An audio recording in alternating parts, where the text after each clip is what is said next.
Hello friends, welcome to my channel artistry by Katha. আজকে চলুন সুন্দর একটা ক্রাফট করা যাক।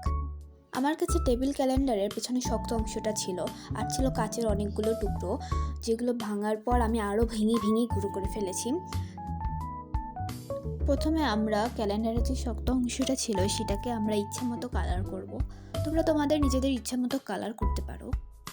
তারপর তোমরা যে কোনো কিছু একটি ড্রয়িং করে ক্যালেন্ডারের উপর ছাপ দিয়ে পেন্সিলের সাহায্যে এঁকে নিতে পারো। আমি একটা বাটারফ্লাই ড্রয়িং করছিলাম, কিন্তু ওটা দেখে আমার কাছে বাটারফ্লাই লাগে না কেন জানি না। আমি ক্যামেরার সামনে কাজ করলে সেটা মানে কি বলবো, ওটা কোন দেশের কি হয়ে যায় আমি নিজেও বুঝতে পারি না। ক্যামেরার বাইরে করলে সেটা ভালো লাগে, মানে করলে চলে। আহামরি যে সুন্দর সেটা বলি নেই, মানে চলে।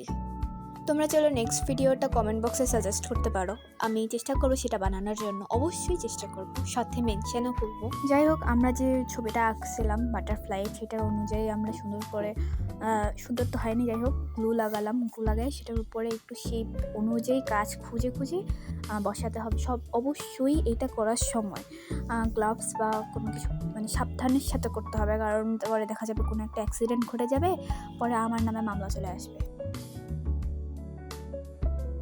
এটা একদম আমার মনের মতন হয়ই নাই ধরতে গেলে। আমি এর আগে অনেকগুলো বানাইছি, কিন্তু সেগুলো তাও একটু ছিল চলার মতন। কিন্তু এটাকে আমি সুন্দর করতে যাই যে কোন দেশে কি বানাইছি, অবশ্য আমি বানাইছি তো এটা হবেই।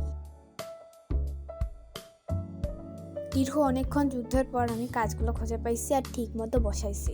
এরপর দুইটা শিং খুঁজলাম, যদিও এক্সাক্ট সমান পাইনি, তাও চলবে চলার মতন করে। এরপর আমি দেখলাম তাও ভালো লাগছে না, এই জন্য সাইড দিয়ে গ্লু লাগাইলাম।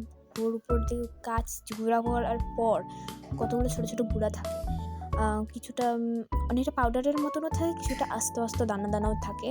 তো সেইগুলা ছিটাই দিব আঠার উপরে। আর অবশ্যই এটাতে খেয়াল রাখতে হবে, কারণ এটা অনেকটা গুঁড়ো তো, আর ছোট ছোট সহজে হাতে ঢুকে যেতে পারে। তো গ্লাভস পরবে, আমি আবার বলতেছি গ্লাভস পরলে সব থেকে সেফ থাকা যাবে। তো এরকম করে সবগুলো। আমার আরেকটা ভুল ছিল, এই আঠাটাকে যদি আঙ্গুল দিয়ে একটু সমান করে করে দিতাম, তাহলে এটা মানে উঁচা নিচা বা একটু দাগ দাগ হইতো না। তো তোমরা চেষ্টা করবে আঠা দিয়ে সমান করে দেওয়ার জন্য, তাহলে আর উঁচা নিচা হবে না। তারপর আমি শুকাইতে দিচ্ছি, আর এটা শুকানোর পরের ছবি। যাই হোক, মনের মতো হয় না, আর এগুলো আগের বানানো। ভিডিওটা ভালো লাগলে সাবস্ক্রাইব করতে ভুলো না। Thanks for watching.